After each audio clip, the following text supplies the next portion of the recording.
Welcome everyone to the Crisis Mappers webinar series. We're really happy that you're joining us today.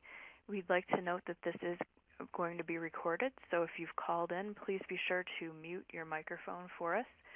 And if you have any questions, go ahead and type into the group chat window on the left-hand side as they occur to you, and we will accrue the questions, and then when Colleen is finished with her presentation, we'll turn over to the Q&A, which I'll help facilitate.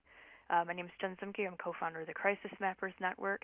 We're really delighted today to have Colleen McHugh from GeoEye giving her presentation. And we just actually released Colleen's ICCM Ignite talk this week, and I had a chance to review it. And it was one of the more interesting talks in my point of view, in the sense that I really wanted to learn more about all the various analysis tools that she was speaking about. So we're really delighted that we have a bit more time and space here to get into some of the details, and we thank her very much for her time and her support of the network and the conference. So without further ado, let me turn it on over to Colleen. Thanks, Jen. If I can have my presentation. Well, thanks, everyone. It's really great to be here today. And as Jen mentioned, this is part of a conversation that started earlier this year at the Crisis Mapping Conference. And we realized that there were some really interesting parallels between existing analytics approaches and conflict mapping and crisis response. So looking forward to sharing some of our work with you today, and again, as part of establishing and promoting a dialogue for being able to incorporate some advanced analytics into this field. Just real quick on my background, I come from operational security analytics or crime analysis. And one of the things that we realized is we spent a lot of time counting events and reporting on them, but it would be so much better to be able to anticipate and get in front of them to change outcomes rather than just counting things and reporting on it. So what we've done is we've reached back to basic social science research, commercial best practices, we'll touch on some of that today, and then advanced analytics. And the whole goal is to develop information-based approaches to operational public safety. And the key here for us is that we want to be able to focus on operationally relevant and actionable output. And some of the areas that we emphasize are risk-based deployment decisions. Where's the greatest need? How can I get things out where they are needed? Resource allocation. And again, with crisis mapping and emergency response, we're all moving many times from doing more with less to doing almost everything with nothing, which represents a huge challenge for us. So being able to more efficiently allocate and optimize is really important. Information-based risk and threat assessment. Where is the greatest risk? How can I get in front of it? How can I respond accordingly, perhaps change outcomes? And then, of course, response planning. And again, when we're looking at operational public safety, crisis mapping, emergency response, conflict response, we are really trying to get into a rapidly changing fluid environment and make a difference. And in our world, the ability to proactively identify and characterize these trends gives us better understanding and enables us to influence so that we can anticipate, prevent, mitigate, respond more effectively, and change outcomes. Now, you may be wondering why I have duct tape, strawberry Pop-Tarts, and bottled water at the bottom of this slide. And this is to remind me to reach back to the commercial best practices. And for those who aren't familiar with it, this is the Walmart Emergency Response Plan. And Walmart is amazing. They're an analytic competitor, and they understand their point-of-sale data better than most organizations. And one of the things that they realized was when a major storm, whether it was a winter storm or a hurricane was coming, sales of certain items increased markedly. The things that they found that were flying out the door in anticipation of these storms were duct tape, bottled water, and strawberry Pop-Tarts. And this ends up being a perfect way to illustrate the promise of predictive analytics. So the one aspect of predictive analytics is it enables us to confirm and in some cases operationalize and extend things we know or think we know. So with the storm preparations, the duct tape and the bottled water is something that everybody knows we should go out and buy. The bottled water, if we have a hurricane that comes through and we don't have potable water, that makes all the sense in the world. The duct tape, On the other hand, I'm not quite clear on it, but I know Ready.gov and some of those other organizations have said that I need it. And to be honest, I've gone through a couple of hurricanes with 5 kids, so I do have a few of my own ideas for how to use the duct tape, but that's probably another call. The strawberry Pop-Tarts, though, is the outlier. And Walmart found that reliably when these storms were coming, that the Pop-Tarts were a hot item. And we can sit here and think about, well, they're yummy and you don't have to heat them up and kids like them and all those types of things. But from the Walmart perspective, it doesn't matter. All they need to know is that sales of strawberry Pop-Tarts are going to increase in anticipation of a hurricane or a winter storm so that they can proactively stock their shelves accordingly. This is the second aspect of the predictive analytics piece, and that's the discovery aspect, is by looking at our data in a meaningful way, parsing it, slicing and dicing and analyzing it, we can oftentimes find these hidden relationships, discover new things that might be surprising, that are actionable, and can help us get in front of and anticipate need as it's coming. So just to summarize these 2 key points, there is no mystery really to data mining and predictive analytics. It's confirmation of what we know or think we know, operationalize that, extend it in some cases, and discover new relationships, ideally actionable relationships. Beyond that, everything's just math.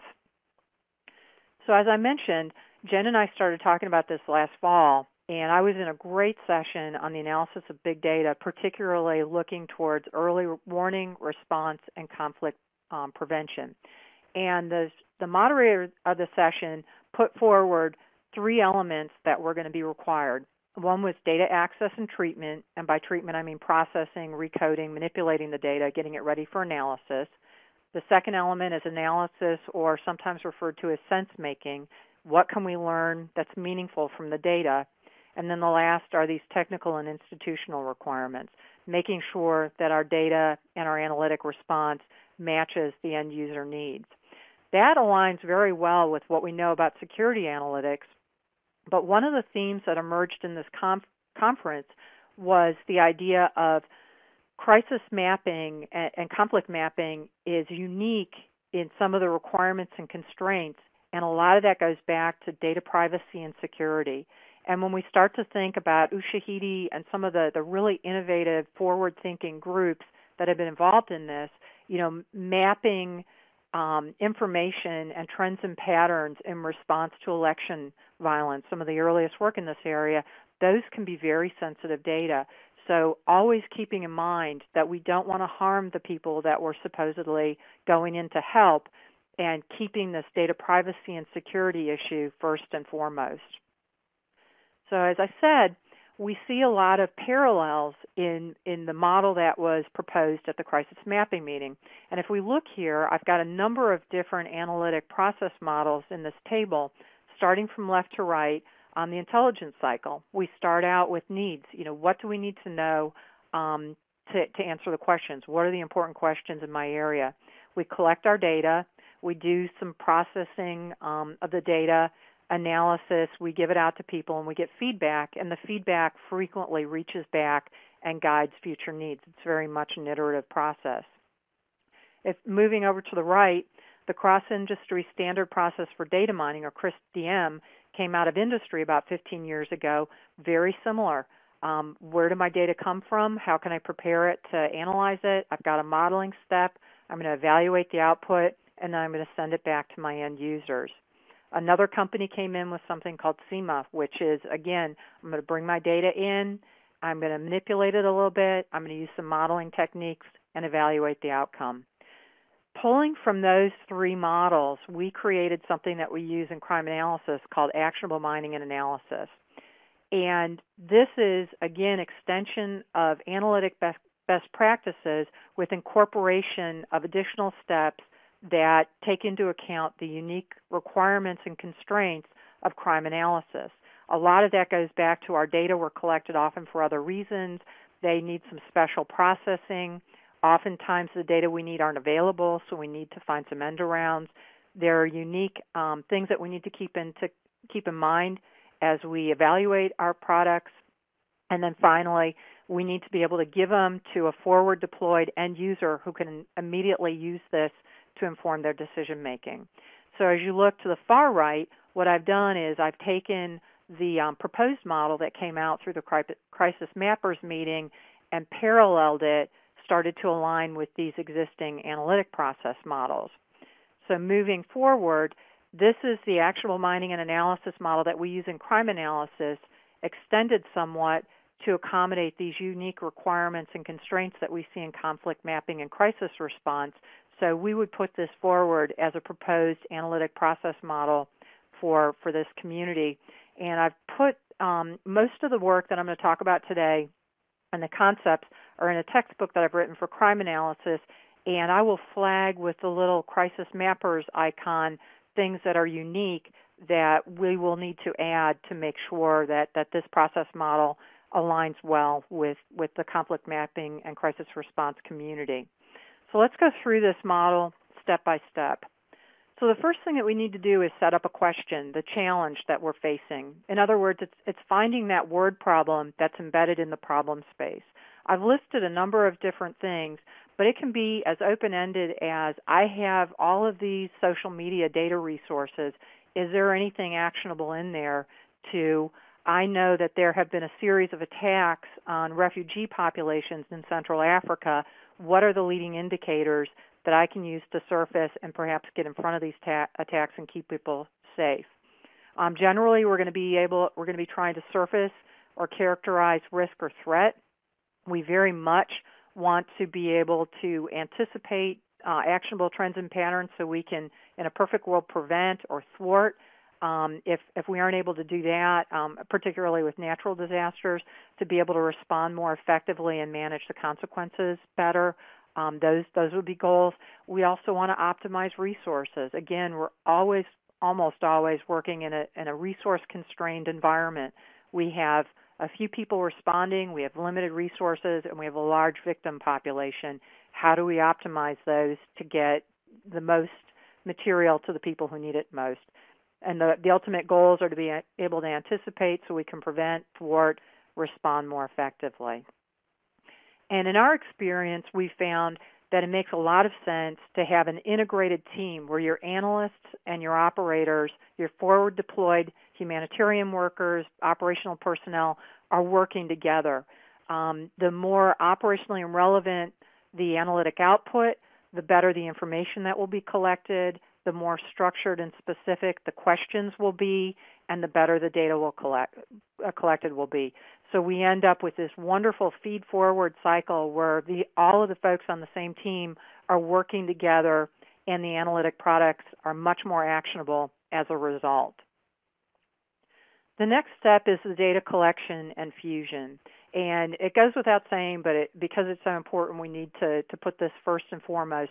The data need to be collected within legal requirements and ethical constraints. And again, this is something that we need to be especially sensitive to when we're considering data privacy and potential security of victims and individuals that are affected by man-made and natural disasters. But beyond that, I encourage you to go out and look at what's available. And I've been particularly impressed by the crisis mapping community, the vast array of data resources that folks have been pulling in, everything from social media to human geography, physical terrain. The creativity has just been absolutely amazing, and the analytic products and the quality of the material that's coming out of the community have really reflected this. The next piece of advice here is question everything. Our data are almost always collected for some other reason, and so there are going to be some issues in terms of fitting it to our problem space. We know that victims are traumatized, witnesses may be confused, and it's not unusual for us to have bad guys, frankly, trying to influence outcomes and introduce uncertainty into our data. Being aware that all of this is out there and being very cautious in the vetting and validation of the data is really important. And then the second piece of it is knowing the source and knowing the denominator. Knowing that you have 5 victims versus 10 victims, it sounds like there's a twofold increase, but if it's 5 victims in a potential group of 100 versus 10 victims in a group of 5,000, then you're going to be interpreting that very differently. The last piece here is one of the good things about our world is we are frequently dealing with infrequent or rare events. One of the challenges in our world is we're dealing with infrequent or rare events, and there are some unique mathematical challenges that we'll encounter with that, and I'll touch on that in a minute. I think this is a great example of the importance of understanding your data. This resource has been used quite a bit. One of the things that's important to understand is the Iraq body count incorporates all violent events in that region. The a priori assumption is that having conflict in a region is going to brutalize the environment generally, so violence of every type is going to be increased. So not only are you going to have conflict-related injuries and fatalities in this data set, but you're also going to have robbery-related fatalities. You're going to have domestic. Any sort of mortality figure that emerged during the conflict will be rolled into this. And so without making comment on whether this is good, bad, or otherwise, it's just important to know where the data are coming from and what the data represent so that the results will be accurately interpreted. Duplication is something that we run into quite frequently, and it can significantly skew the results. Oftentimes, especially if we're looking at social media, there will be multiple reports of the same incident. If we're using a victim-based assessment, if you have a mass casualty event, it will be skewed in favor of the larger event. Also, if you have multiple perpetrators involved and you use a perpetrator-based accounting, none of these are particularly bad or good. It's just important to know what you have. And again, with a high-profile event, especially if you're going for social media data, understanding that multiple people may be reporting the same event can be very important if you're doing a straight frequency account or some sort of traffic analysis. And this can be subtle. Again, the importance is always buyer beware. Think about where your data are coming from and where it can be skewed.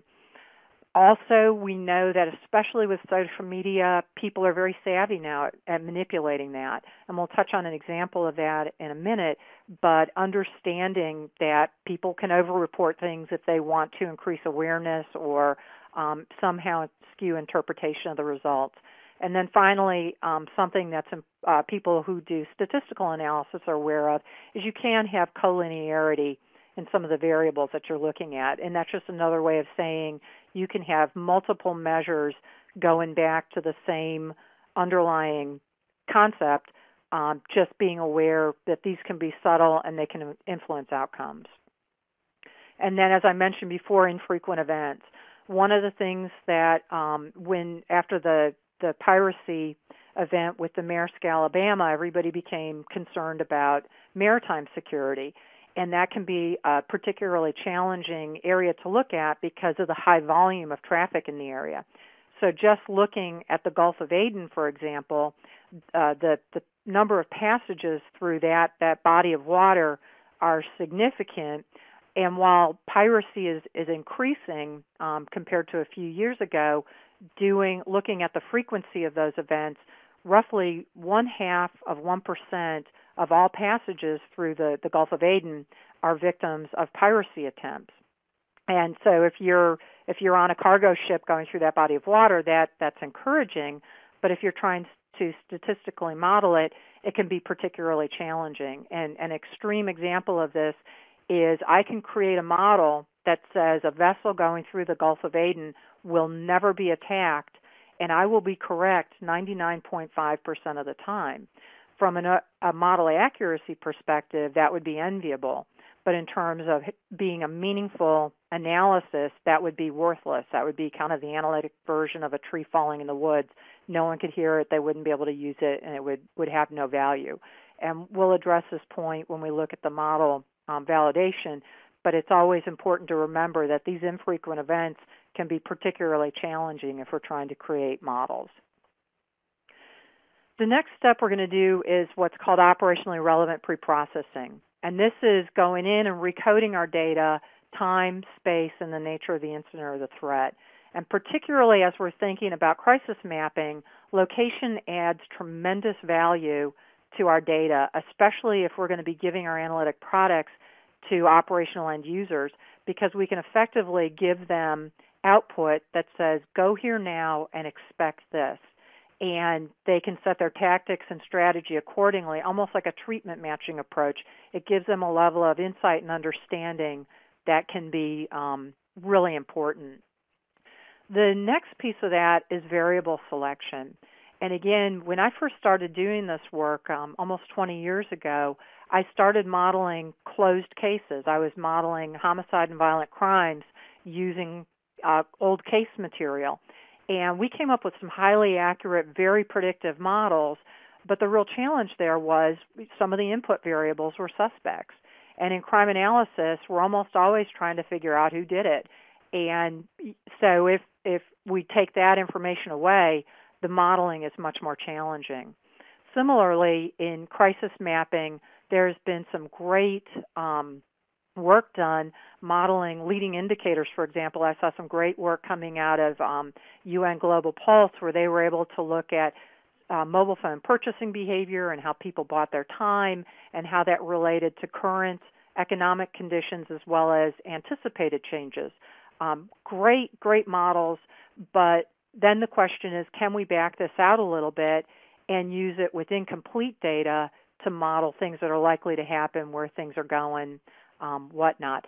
So the fundamental with this is we can create some beautiful models, but we also need to take into account what data will be available, when will they be available, is it in a timely manner and in a format that we can use it.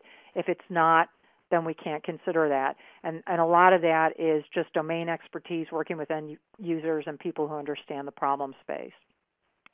This is where I think we should insert that security review. This would be our first pass at looking at data privacy and security issues, giving recognition to the fact that location information adds tremendous value to our data, but it also increases the sensitivity. So things like personally identifiable information or specific location data may create better models, may give us better insight, but is it potentially going to compromise the people that we're trying to help? There are no set and clear answers for this, but as a matter of analytic process, this would be a good point to introduce that concept and start thinking about it and open the discussion in that area. Here's a quick example of some of the work that we presented at the Crisis Mappers meeting. And during this recoding and data exploration process, we can learn a lot about our data. This is a tremendous part of the discovery as we're exploring our data set.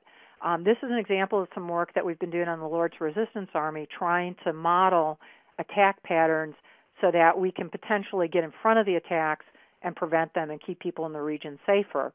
One of the things that we know from crime analysis is that different types of crime are perpetrated in different ways and that they have different environmental and victim-related requirements. Abduction is very different than going in and looting a village, for example, because the operational requirements associated with identifying, managing, and moving hostages are very different than going in and, for example, taking some food supplies. So by segmenting this pattern of behavior out from the larger pattern of LRA incidents, we see that it is different. It's distributed spatially very different. The factors associated with it are different. A lot of those relate back to access to victims. But the important take-home on this is looking at LRA attacks writ large is good. Being able to segment them into meaningful patterns is even better, especially as it relates to the response to keeping people safe from abduction is very different than protecting food stores and guarding against other types of behavior. A general rule of thumb is the data processing and fusion and early manipulation generally accounts for about 80% of the entire process. And while this sounds kind of boring and unattractive, this is where some of the most exciting discovery occurs as you're exploring, slicing and dicing, manipulating, pushing your data around. And I would encourage you strongly to take your end users, your domain experts, the people that are working forward deployed in the field, to help you make some of the meaningful segmentation. It'll give you great benefits in the long run. Now we're at the step that most people think of when we think of predictive analytics, and this is actually where we're incorporating the algorithms, we're doing the models, and this is where we're trying to surface and characterize trends and patterns so we can better understand and ideally influence.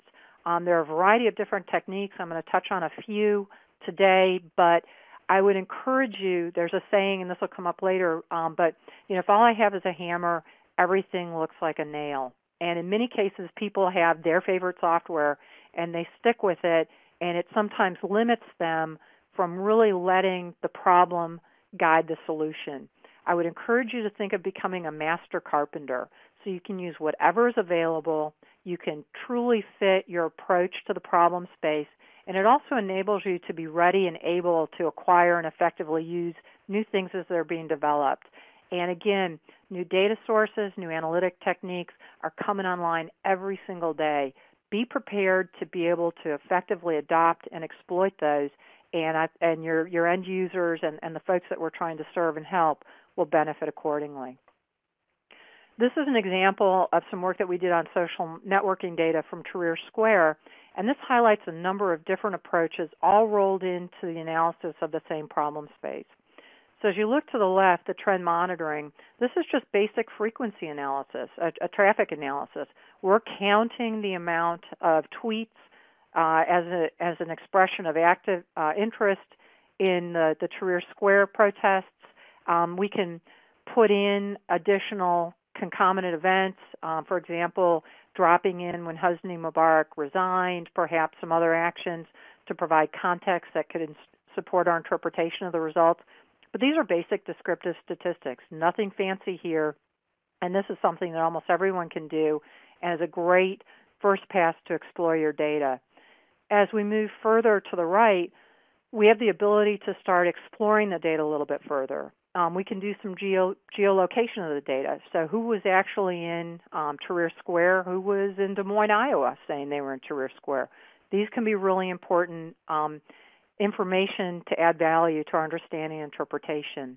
We also have the ability to look at the breadth of the voice. So, for example, if we had 500 tweets, was that 500 unique voices tweeting once? Was it 5 people tweeting 100 times? That can be really important to understanding what's going on.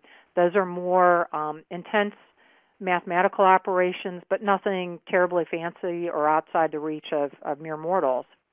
And finally, we did some geospatial calculations to look at the density of the crowd.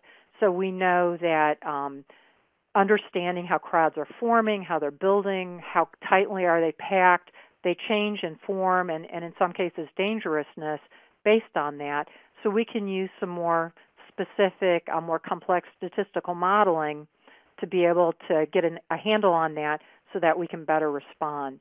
But overall, one large question, what's going on in TraverseSquare, using social media data, and then using a wide array of analytic approaches from descriptive statistics all the way up to some sophisticated geospatial modeling, and then we can start to get a handle on what's going on. The area that I work in today is an area called Geospatial Predictive Analytics, and what we can use this for is starting to statistically characterize events that are occurring in space.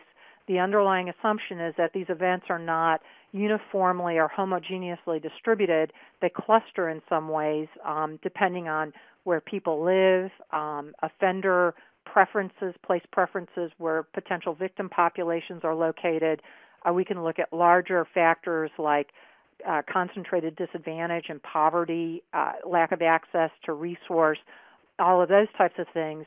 We're able to create these statistical models to identify locations where similar behavior or incidents might be occurring, where it might move, for example, if we put resources into a region, and also where there might be things that we aren't aware of occurring.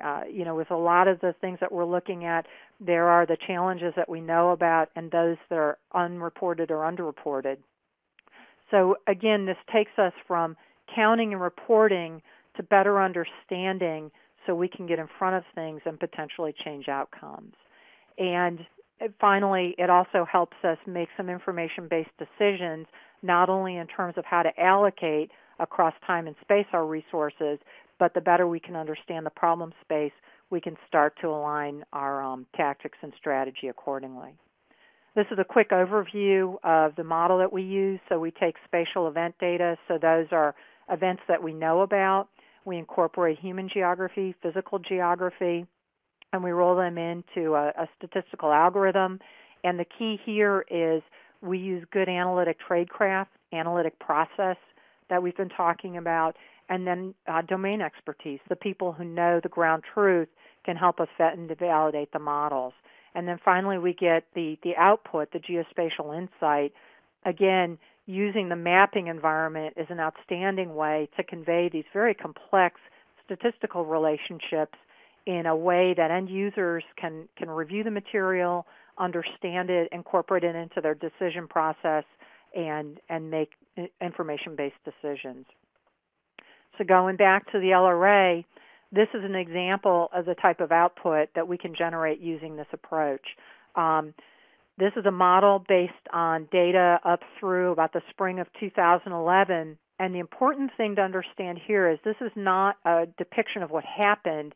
This is a depiction of the locations that match the LRA known preferences, the areas that they like to operate in. So the more intense the brown, the more likely the area is. And I will call attention to your area up in southern Carr. Again, we did this in the spring of 2011. Shortly after that, there were resources put into the tri-border region, security resources, and we know that Coney and his folks displaced up into that region where there hadn't been a lot of previous activity, but the model showed that as being similar to areas that they liked. So it's a great way, if we know something's going to happen, whether it's a man-made disaster, it's insertion of security resources, or even a natural disaster, where are people likely to displace to based on their previous activity. We also are able to use this to surface areas where there are hidden patterns. So we know with the LRA they have a preference for these remote locations, and reporting has been not very timely and reliable, so understanding where there might be hidden patterns can be really important. And then you see the factors. So this surfaces some of the factors that they seem to prefer. We know that they go after internally displaced people. So being able to surface these helps us better understand their choices in the environment. So again, for the modeling, if all you have is a hammer, everything looks like a nail. I would encourage all of you to become master carpenters. Don't get caught up in the tool of the moment, the fancy technology. Let the problem guide your solution. And that we always need to remember that sometimes it's very easy to get caught up in how neat your math is, how big your data are, and how cool your process is. But this all goes back to behavior, relationships, people. So remembering where your data come from will help you bring it back to the operational environment more effectively. And just to bring home this point, it's not all fancy math. This is some work that I'm very proud of that our organization did supporting the response after the Japanese tsunami. And you can see here this was something that was very popular. It was on the New York Times website, being able to use the geospatial environment for some change detection that everybody could look at. The bar in the middle, people were able to slide it back and forth dynamically before and after. Many times it's very difficult when all you see are piles of rubble. So understanding where things were previously, and they can link it back to doing the response more effectively. This is another map that we created. Oftentimes, as camps are building, people are collecting the census as people are entering the IDP camps, but as they leave, the resources just aren't there to track it. This is some straight-up imagery analysis of an IDP camp in Kismayo. After al-Shabaab ordered them to return home, they started leaving. Being able to use imagery analysis to plot the egress can be helpful to charting trends and patterns, and it can also be very helpful in terms of allocating resources. If the camp is decreasing in size, the resource requirements are going to be very different. And then finally, this is an example that I saw just recently that Digital Globe put out in September, which I thought was extremely clever. They were looking at the color of refugee tent colors to look at which ones had been there longer versus which ones were new. So the whiter the tent, the newer the camp section, to be able to chart trending into that particular camp. So while we do have access to advanced analytics and some very sophisticated modeling algorithms, sometimes using traditional imagery analysis or mapping can be the most valuable to surfacing actionable trends and patterns. Getting to the evaluation component, nothing's perfect. If your model shows up as being overly accurate or highly predictive, you're probably doing something wrong. You also need to make sure that your decision rules fit within the context of your applied setting. As we talked about with the piracy example, overall accuracy is almost never the best measure, especially if we're looking at infrequent or low or rare events. Drilling down and understanding the nature, direction, and costs of the errors.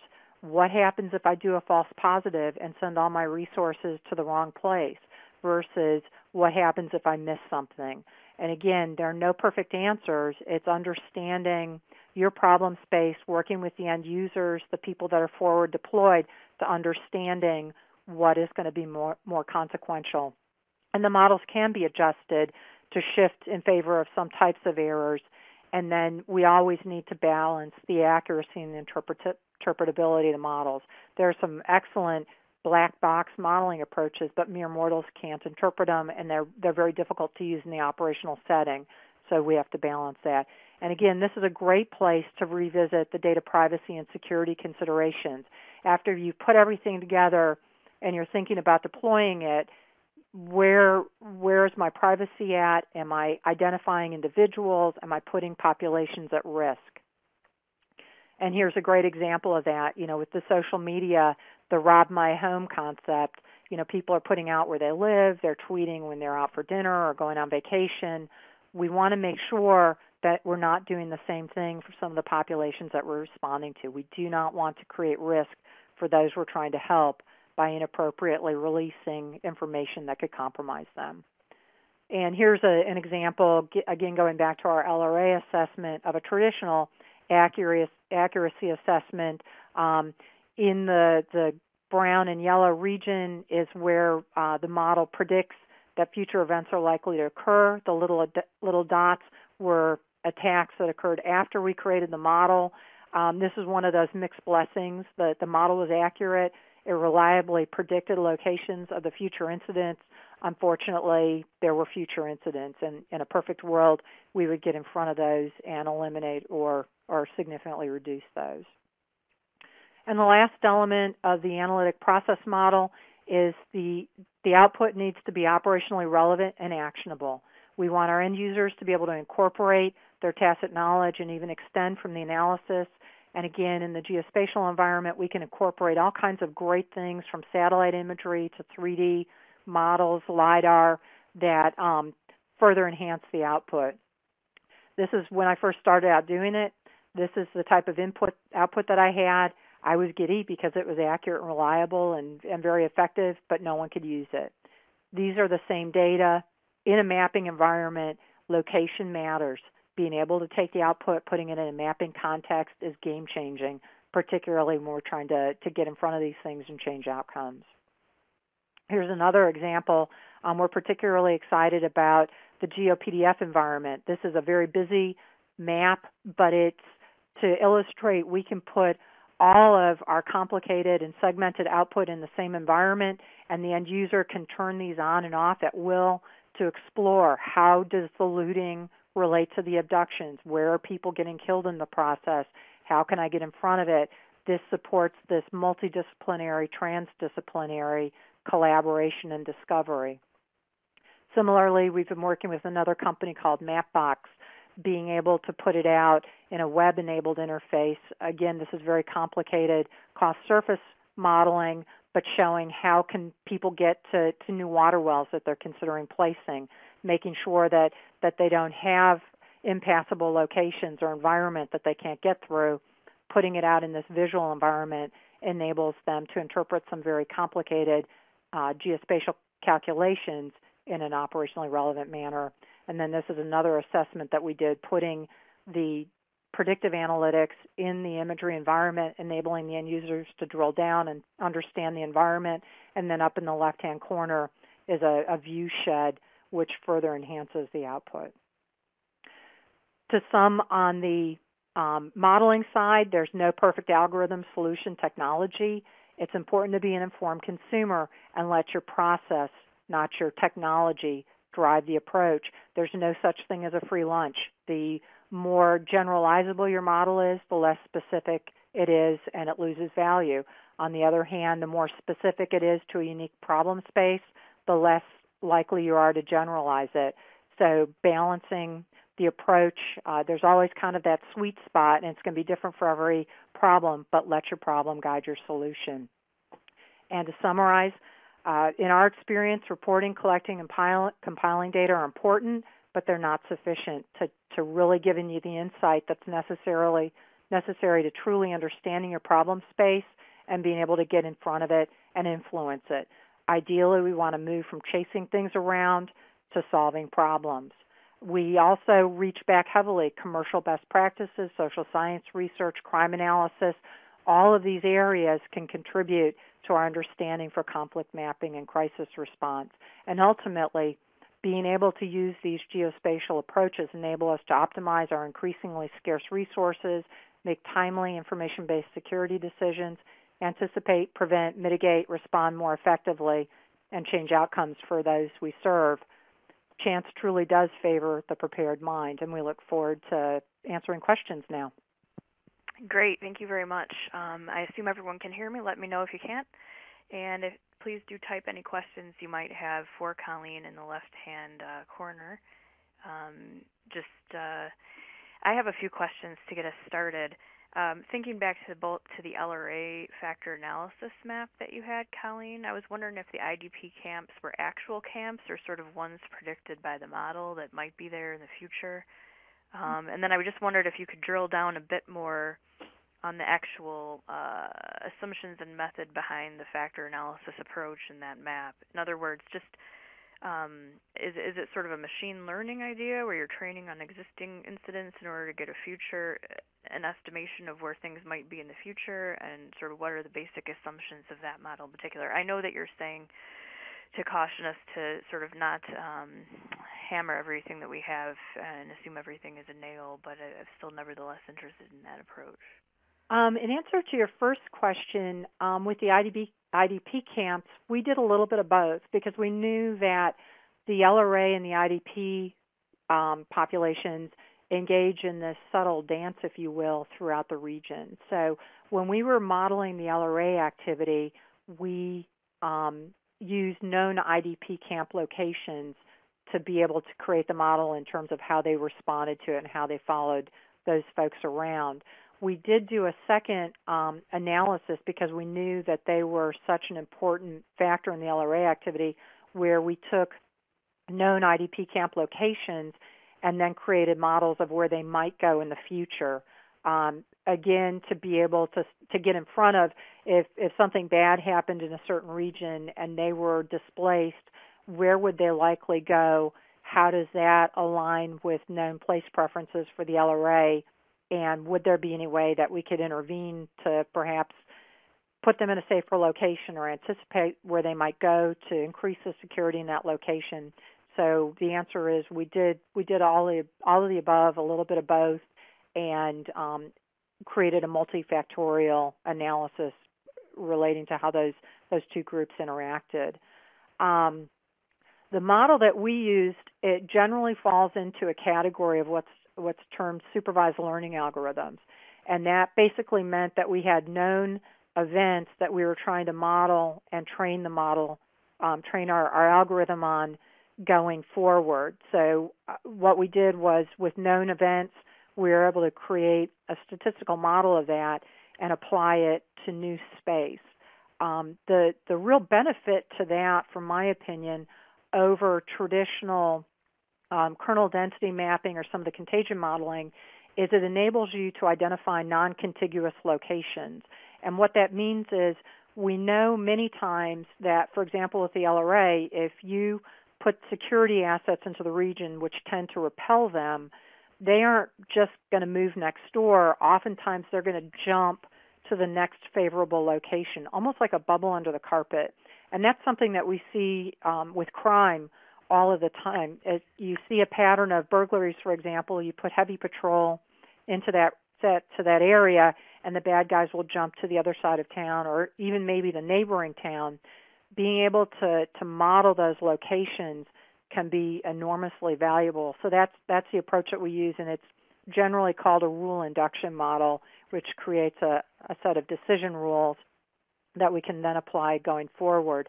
There is another category of learning algorithms called unsupervised, and this is where you are taking a big array of data and say, computer, tell me where the naturally occurring clusters, trends, patterns, relationships are that are embedded in this. And a really good example of this would be the big data question. And I know that the UN Global Pulse is doing just some really exciting work looking at social media, mobile phone activity, SMS, being able to take those large data sets and look for some naturally occurring clusters of activity. How does it change? You're not going in with any sort of set of known cases. You're just saying, tell me more about what's going on. And you can use what you learn from those unsupervised approaches to create supervised learning algorithms going forward. So again, if you find that in response to changing economic conditions, people change their purchasing behavior in terms of how they're buying cell phone minutes, you can create a model of that so that when you see it again, you'll be able to flag on it and perhaps intervene early.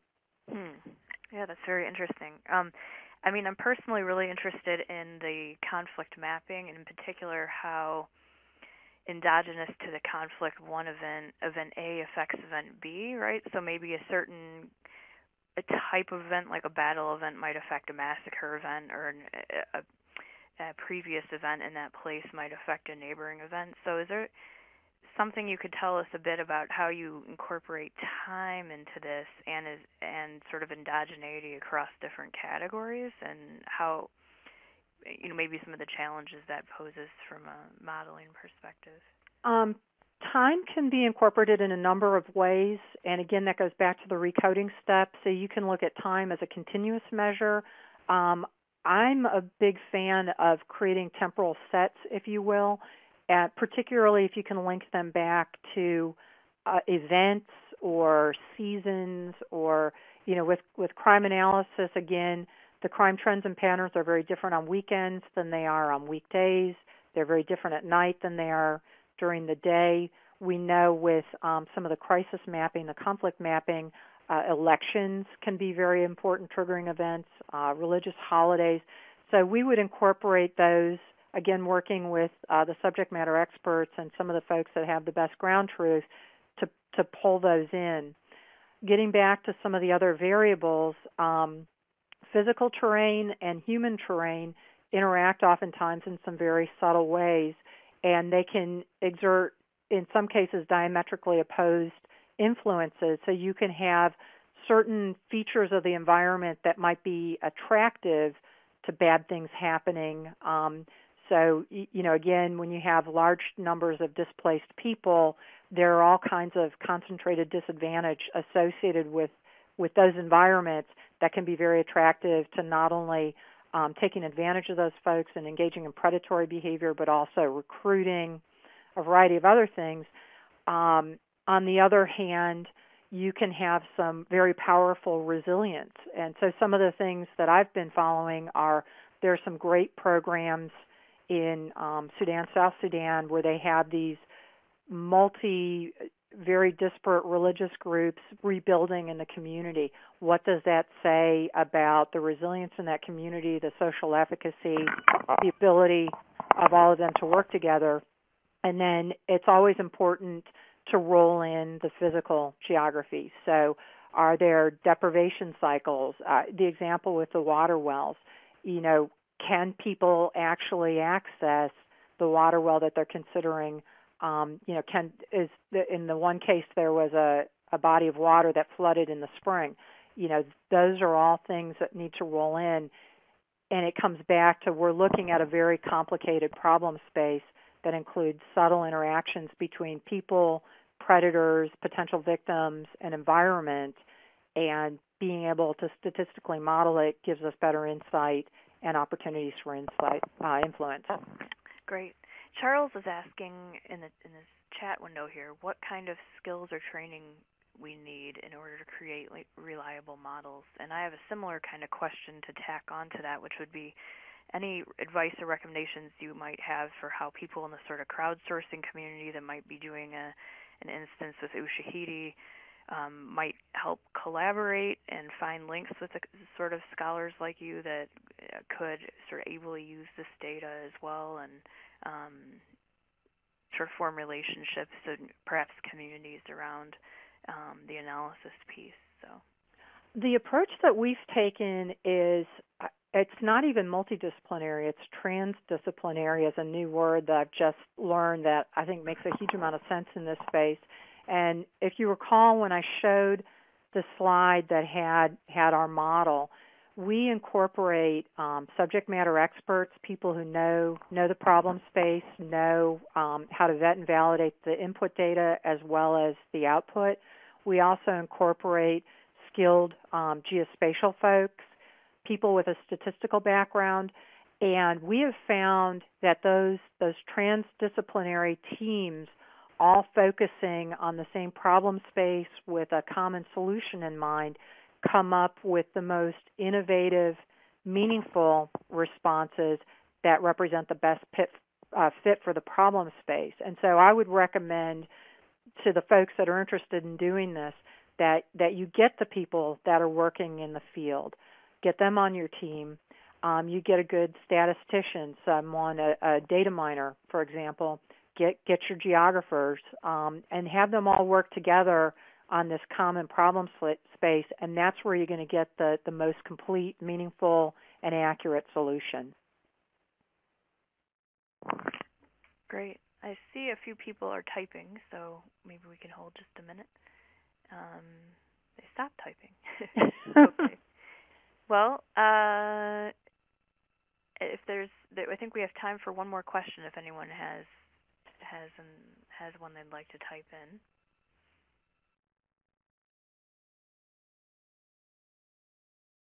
I see it now. Okay. Leandro Gonzalez asks, regarding the LRA example, was the data provided by one organization like the UN? And if that was not the case, how did you adjust the data provided by the 3 different countries? Most likely, data are collected differently across borders, resulting in misleading results. So I guess he's asking about the fact that the LRA is in CAR and South Sudan and the DRC, yes, and about the acquisition of that data set. In terms of the incident data, we started out with the ACLA data, the Armed Conflict Location Event data.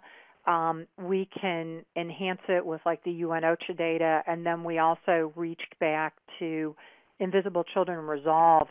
Now have some great data, especially now that they have the HF radios deployed in the bush to get some of the accurate and reliable reporting. So we integrated as much of it as possible. We look, ACLA I think is a great, reliable resource. The UN, very good. There's some other organizations that have really good event data. In terms of the factor layer, that was not trivial, and he's absolutely correct in that we had, during the period of the initial analysis, Sudan and South Sudan separated. We had the CAR, and then we also had DRC, and the geospatial factor layers were different across all 3, and that's where having skilled geospatial analysts and geographers involved to work to integrate the data, to deconflict it. And I know the classic example is you'll have, for example, 5 roads leading up to a country border, and on the other side of the border you have 1. Clearly the road doesn't just stop at the border. There's some sort of an integration point. So it's not unusual for our analysts to actually go out and look at the imagery to manually deconflict and hand draw the relationships. And then we pull in resources from wherever we can find them. And, in some cases we need to create our own factor layers. We did that quite a bit with known cultural boundaries, so knowing who lived where, particularly as they related to likely targets for the LRA. We have a program that we call AnthroMapper that was developed in another region where we could identify not only cultural boundaries, but where the physical terrain created attractive features like watersheds, as well as some impenetrable physical boundaries to get a rough idea of the human geography and distribution across the space. So that's, again, the importance of not only having subject matter experts, but very skilled geographers and people who have domain expertise who know the group and the problem space. Great. Well, thank you all so much for joining us for this Crisis Mappers webinar series. Thank you very much, Colleen, for your time and very great presentation. I'd like to also thank our partners at Oculus Geotime, Adil Kamisa, Curtis Garten, for hosting the series. And before you go, we'd like to encourage you to take the 1-minute webinar survey, which you can find on the bottom of your screen. And we look forward to seeing you next time after the holidays in January. We hope you have a great holiday and a restful time. We will be hearing from World Bank's GFDRR folks in the next webinar, and you can look forward to the emails announcing exactly what they'll be talking about. But thank you all so much for your support, and hope to hear from you next time. Bye.